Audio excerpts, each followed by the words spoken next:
Hello and welcome to Arjun education. Friends, आज हम करने वाले हैं एल्फ्रेड लॉर्ड टेनिसन की लिखी एक पोएम इन मेमोरियम में से एक छोटा सा एक्सट्रैक्ट है जो कि JNDU में सेमेस्टर 5th में कंपलसरी इंग्लिश में प्रिस्क्राइब्ड है। तो चलिए हम शुरू करते हैं एक्सप्लेन करना। लेकिन उससे पहले अगर आपने हमारा चैनल अभी तक सब्सक्राइब नहीं किया है तो प्लीज़ उसे सब्सक्राइब कीजिए और बेल आइकन ज़रूर प्रेस कीजिए ताकि हमारे सभी आने वाले वीडियोस की नोटिफिकेशन आपको मिलती रहे। तो चलिए शुरू करते हैं एक्सट्रैक्ट फ्रॉम इन मेमोरियम। लेकिन उससे पहले हम बात करेंगे थोड़ी सी एल्फ्रेड लॉर्ड टेनिसन के बारे में। फ्रेंड्स, एल्फ्रेड लॉर्ड टेनिसन एक विक्टोरियन पीरियड की मेजर फिगर थे। He was born in 1809 and died in 1892 और ये क्वीन विक्टोरिया के राज्य में पोइट लॉरिएट थे। 1829 में उन्हें चांसलर्स गोल्ड मेडल अपनी टिम्बकटू के लिए मिला। इनकी पोइट्री में जो थीम्स हैं उनकी रेंज बहुत वास्ट है। इन्होंने तकरीबन हर एक सब्जेक्ट पे पोएम लिखी, डोमेस्टिक अफेयर्स से लेके ग्रीक मिथिकल लेजेंड्स तक, और नेचर को एक्सप्लोर किया। तो हर तरह की पोएम हमें लॉर्ड टेनिसन की पोइट्री में, उनकी कलेक्शन में मिलती है।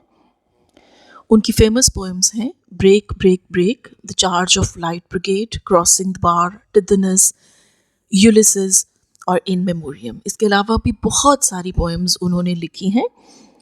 इन मेमोरियम बेसिकली एक बहुत लॉन्ग, हम कह सकते हैं कि लॉन्गेस्ट एलिजीज में से एक है। इसमें हर तरह का mood, thought, questioning, pictures of nature, universe के सारे एस्पेक्ट्स और लेमेंटेशन, जो किसी की मौत पे हम दुखी होते हैं, ये सारे विषय उस पोएम में डिस्कस किए गए हैं। दोस्तों, एलिजी एक ऐसी पोएम होती है जो किसी की मौत पे लिखी जाती है। तो इन मेमोरियम, इसका पूरा नाम इन मेमोरियम AHH है और साथ में जो जितने भी स्टैंजाज की कलेक्शन है वो नंबर भी साथ में है। तो ये उनके फ्रेंड ऑथर हेनरी हेलम, जो AHH है वो ऑथर हेनरी हेलम के लिए है। वो उनके फ्रेंड थे, कोलीग थे, और बहुत छोटी सी 22 इयर्स की एज में स्ट्रोक से 1833 में उनकी डेथ हो गई। तो टेनिसन के लिए सदमा बहुत बड़ा था और उन्होंने उस सदमे को, जिस तरह उनके दिमाग की हालत थी और जिस तरह से वो इससे डील कर रहे थे, वो सारा कुछ इन मेमोरियम में लिखा है। ये एक एलिजी भी है, रिक्वायम भी है और डर्ज भी है। डर्ज जैसे मास होता है किसी की डेथ पे आत्मा की शांति के लिए जो हम ऑफर करते हैं अपनी तरफ से।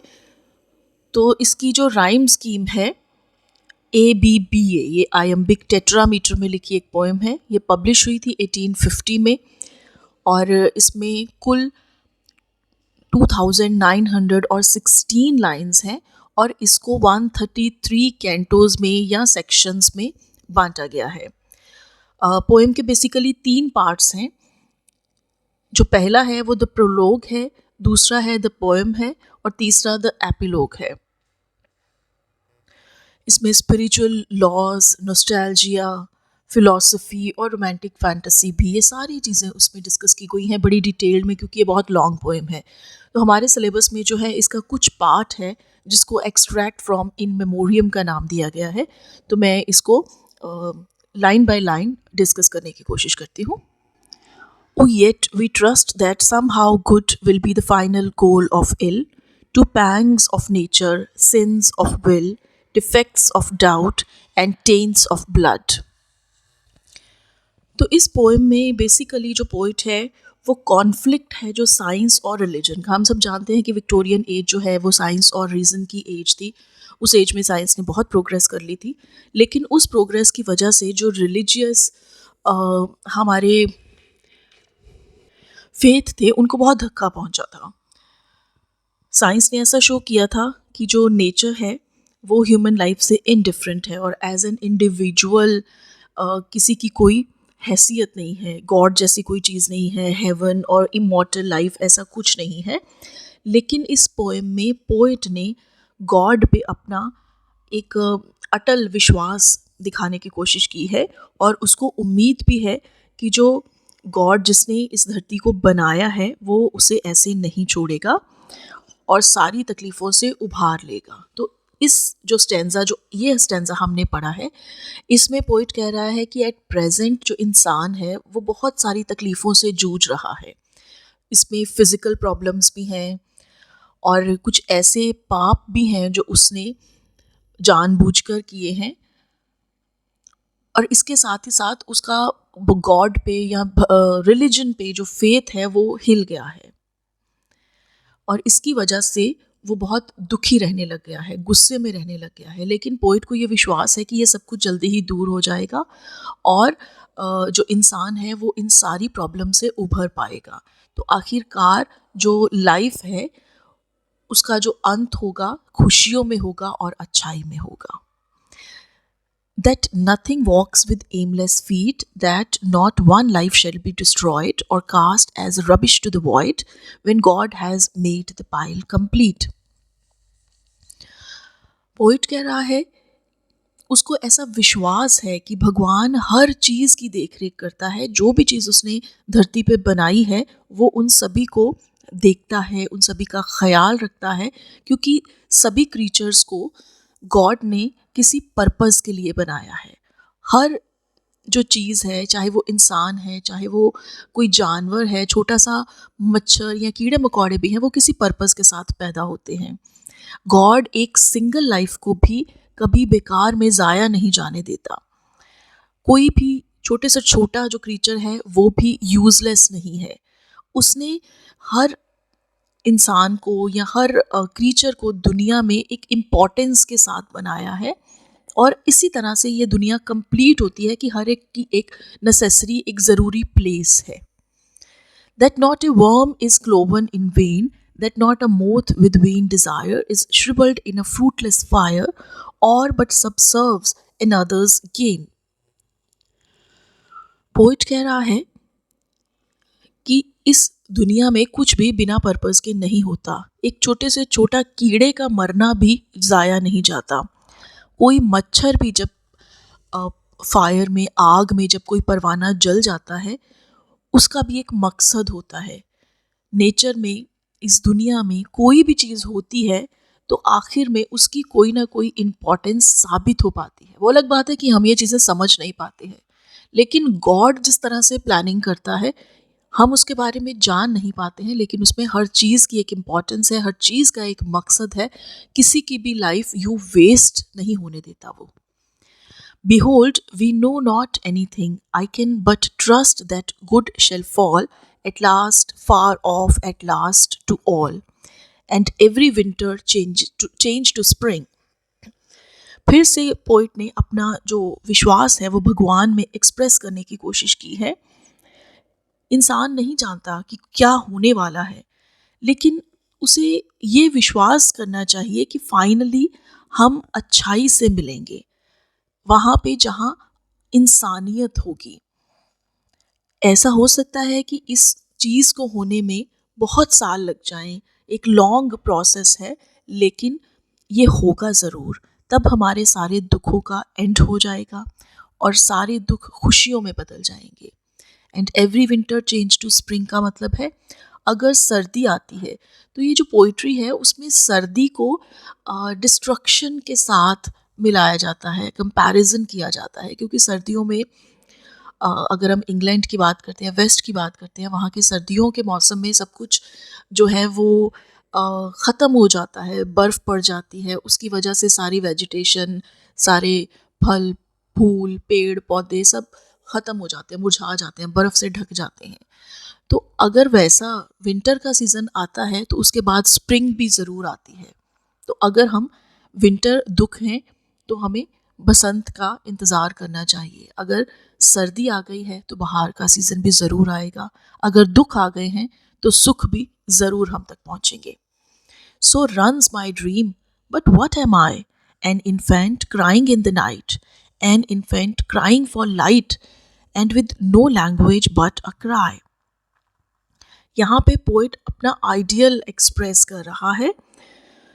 वो ये चाहता है कि सब इंसानों तक सुख पहुंचे, सारी ह्यूमैनिटी जो है वो अल्टीमेटली सुखी हो जाए। लेकिन ये बात कहते कहते पोइट एकदम से दुखी हो जाता है। उसको ऐसा लगने लगता है कि वो एक बहुत छोटा बच्चा है जो रात को रो रहा है। यहाँ पे पोइट ने अपना कंपैरिजन एक छोटे बच्चे के साथ किया है जिसको कोई समझ नहीं है। तो पोइट इसके थ्रू यही बताना चाहता है कि गॉड की नज़र में हम छोटे बच्चे हैं। और दूसरा, वो छोटा बच्चा इग्नोरेंट होता है, वो अज्ञानी है, उसे नहीं पता कि जो उसके साथ हो रहा है, जो उसके पेरेंट्स उसके साथ कर रहे हैं, वो अल्टीमेटली उसके फ़ायदे के लिए कर रहे हैं। तो पोइट कहता है कि हमें भी भगवान पे ऐसा ही विश्वास रखना चाहिए। हम उस छोटे बच्चे की तरह हैं जो अंधेरे से डर के रो रहा है, क्योंकि उसे सिर्फ रोना आता है और वो चाहता है उसे कुछ पता चले। And in fact crying for light, तो लाइट यहाँ पे नॉलेज की लाइट के बारे में बात की जा रही है। जो बच्चा रो रहा है उसे नॉलेज नहीं है और वो नॉलेज चाहता है, वो चाहता है उसकी ज़िंदगी में लाइट आ जाए। तो नॉलेज के बिना एक इंसान की ज़िंदगी में बिल्कुल अंधेरा ही होता है। उसके पास कोई लैंग्वेज नहीं है एक्सप्रेस करने को, तो सिर्फ वो रो सकता है, और वो रो रहा है तो वही हालत इस टाइम मेरी भी है। तो मैं भी ज्ञान के लिए तरस रहा हूँ जो भगवान मुझे किसी न किसी दिन ज़रूर देगा। The wish that of the living whole no life may fail beyond the grave derives it not from what we have, the likest God within the soul। यहाँ पे पोइट ये बताने की कोशिश कर रहा है कि गॉड पे उसका फेथ क्यों है और वो चाहता क्या है। वो चाहता है कि इंसान की लाइफ सिर्फ मौत तक जाके ख़त्म ना हो, हेवन में उसको एक स्पिरिचुअल लाइट मिले, एक स्पिरिचुअल लाइफ मिले। कोई इंडिविजुअल लाइफ जो है सिर्फ मौत तक आके रुक ना जाए। मतलब इंसान की ज़िंदगी सिर्फ फिज़िकल डेथ नहीं है, जब वो डेथ हो गई तो वो उसका काम ख़त्म नहीं होता है। उसकी एक और आगे की जर्नी है जो उसकी हेवन में जाके कंप्लीट होती है, जब वो भगवान के साथ मिल जाता है और अल्टीमेट नॉलेज उसे गेन हो जाती है। ये इमॉर्टैलिटी की इच्छा है जो ह्यूमन की सोल के, हमारी आत्मा के अंदर से अराइज होती है, और वही जो आत्मा है असल में वही गॉड है। Are God and nature then at strife? That nature lends such evil dreams, so careful of the type she seems, so careless of the single life। तो अगर भगवान इस तरह से अल्टीमेटली हमें अपने आप अपने चरणों में जगह देगा, तो फिर नेचर क्या है। इन जो 4 लाइंस हैं इसमें पोइट ने नेचर और गॉड को दो ऑपोजिट फोर्सेस के रूप में आमने सामने दिखाया है, जो कि हमेशा एक दूसरे के अगेंस्ट चलते हैं। कॉन्फ्लिक्ट है उनका, गॉड और नेचर के बीच में। जो गॉड है उसने इंसान बनाया और सारी दुनिया बनाई, लेकिन नेचर को एक आम आदमी की ज़िंदगी का या एक आम किसी भी क्रीचर, जीव जंतु की ज़िंदगी का कोई फ़र्क नहीं पड़ता। भगवान छोटे से छोटे क्रीचर का भी ध्यान रखता है, लेकिन नेचर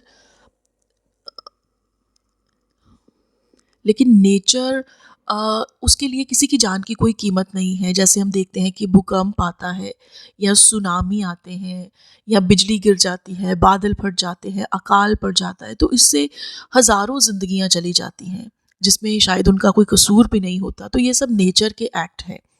तो वो कहता है कि भगवान जो दुनिया को बनाने वाला है और नेचर, वो एक पल में सब कुछ तहस नहस कर देती है। तो ये सजेस्ट करता है कि गॉड और नेचर के पर्पसेस में, उन दोनों के मकसद में फ़र्क है। गॉड बनाता है और नेचर डिस्ट्रॉय करती है। नेचर के मन में किसी के लिए भी कोई हमदर्दी नहीं है। नेचर सिर्फ जो एक प्रजाति है, स्पीशीज़ है, उसको प्रिजर्व करने के बारे में सोचती है। उसके लिए एक इंडिविजुअल लाइफ की, एक अकेली जान की उसकी नज़र में कोई कीमत नहीं है। तो ऐसी नेचर की बातों की वजह से हम लोग नेचर से डरते हैं। हम लोग अपने फ्यूचर से डरते हैं कि हमारे फ्यूचर में आगे क्या होगा। उसको ऐसा लगता है कि शायद गॉड हमें प्रोटेक्ट नहीं करेगा, या हम मर जाएंगे तो उसके बाद हमारी ज़िंदगी ख़त्म हो जाएगी। तो ये कुल मिला के सारी बातों के इसको सोच के पोइट जो है वो बड़ा कंफ्यूज है। उसे समझ नहीं आ रही है कि विच वे टू गो। वो ऐसा क्या करे कि उसको एक रोशनी की किरण नज़र आए। वो सिर्फ भगवान पे विश्वास करता है और करना चाहता है, लेकिन जब वो नेचर के बारे में सोचता है तो उसका भगवान के ऊपर विश्वास कम हो जाता है। जब वो देखता है कि दुनिया में किस तरह साइंस का इतना बोलबाला है, साइंस की वजह से भगवान के विश्वास जो है वो हिलने लगे हैं। साइंस ने तो ये साबित कर दिया था कि इंसान पहले होमोसेपियन था, बंदर से तरक्की करता करता वो इंसान हुआ। तो वो जो हम स्टोरीज़ पढ़ते हैं, मिथ्स पढ़ते हैं, हमारे जो शास्त्रों में लिखा हुआ है, जो क्रिश्चियनिटी की जेनेसिस में है, तो वो सारी बातें कुल मिला के ये सारी चीज़ें पोइट के मन में डाउट्स, कन्फ्यूजन्स पैदा करती हैं। तो उसको नॉलेज नहीं है, वो नॉलेज के लिए यहाँ पे दुखी है कि आखिर में ये सब हो क्या रहा है उसके साथ। आगे चलते हैं। That eye considering everywhere her secret meaning in her deeds, and finding that of 50 seeds she often brings but one to bear. अगर नेचर एक इंडिविजुअल लाइफ का ध्यान नहीं रखती तो ये नेचर की एक सीक्रेट वर्किंग है जो कि उसके एक्शन से हमें क्लियर हो जाती हैं। हम 50 सीड्स डालते हैं खेतों में, जब कुछ उगाया जाता है, अनाज के दाने बोए जाते हैं, तो हर 50 सीड्स के पीछे एक सीड है जो पैदा होता है, जिस पे कुछ फ्रूट लगता है। तो जो बाकी के 49 है वो डिस्ट्रॉय हो जाते हैं, उनके बारे में कोई बात भी नहीं करता। वो नेचर की अप्रोच के बारे में बात करता है। I falter when I firmly trod, and falling with my weight of cares upon the great world's altar stairs that slope through darkness up to God.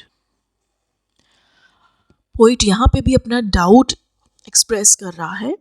वो ये कहता है कि वो चाहता है कि गॉड की रियलिटी में वो विश्वास करे, क्योंकि पहले ये विश्वास बड़ा फर्म होता था।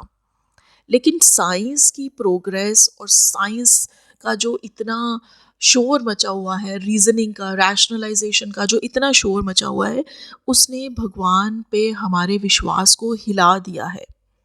अब उसके मन में बहुत ज़्यादा डाउट्स हैं।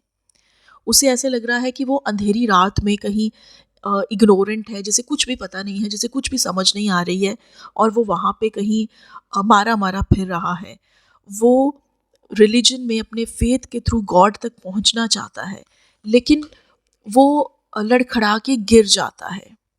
यहाँ पे जो ऑल्टर स्टेयर्स की, ग्रेट वर्ल्ड्स ऑल्टर स्टेयर्स की, ये भगवान तक पहुँचने का मार्ग, जो सीढ़ी है स्वर्ग तक जो वो जाती है, तो वो कहता है मैं उस पर चढ़ने की कोशिश करता हूँ, but by weight of cares का मतलब है इतने ज़्यादा डाउट और कन्फ्यूजन और इतनी अज्ञानता है मेरे मन में कि मैं गिर जाता हूँ, मैं फिर से डार्कनेस में आ जाता हूँ।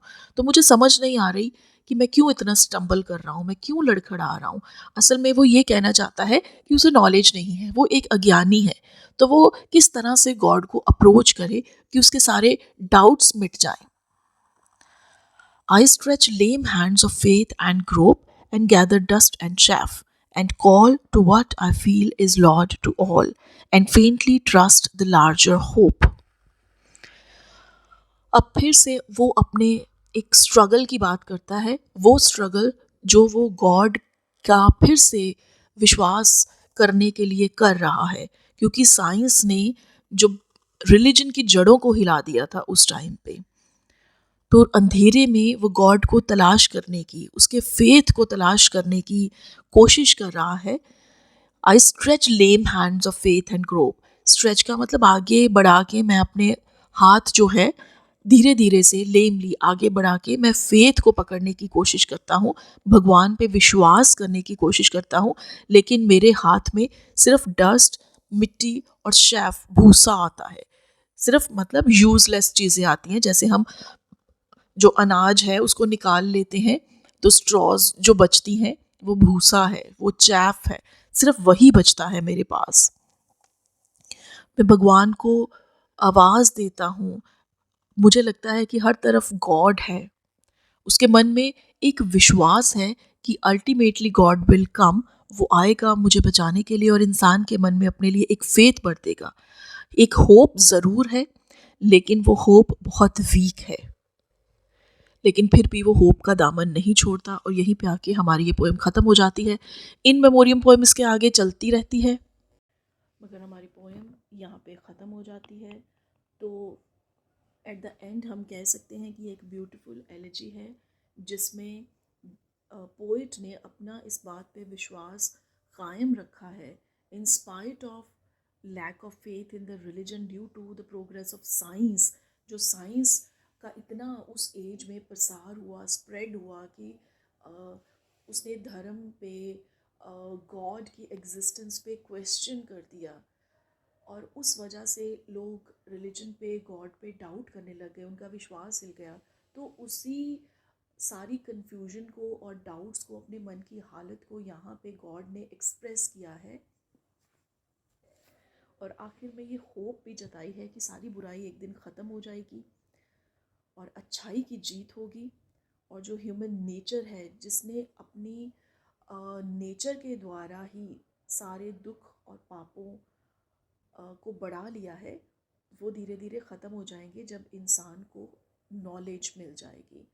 सारी शंकाएं, सारे कन्फ्यूजन्स जो हैं वो दूर हो जाएंगे, और फाइनली इंसान को उसकी अच्छाई का फल मिलेगा। और जो इंसान की जर्नी है वो सिर्फ मौत पे जाके ख़त्म नहीं हो जाएगी, वहाँ से उसकी स्पिरिचुअल जर्नी टुवर्ड्स हेवन शुरू होगी, जहाँ पे वो गॉड के करीब जाएगा, और जहाँ पे जो सारे डिफरेंसेस हैं ख़त्म हो जाएंगे, कि जब ज़िंदगी और मौत का कॉन्सेप्ट जहाँ पे जाके ख़त्म हो जाता है। तो ये सब कुछ हमारी नॉलेज के थ्रू ही पॉसिबल होगा, हमारे भगवान के विश्वास के थ्रू ही पॉसिबल हो सकता है।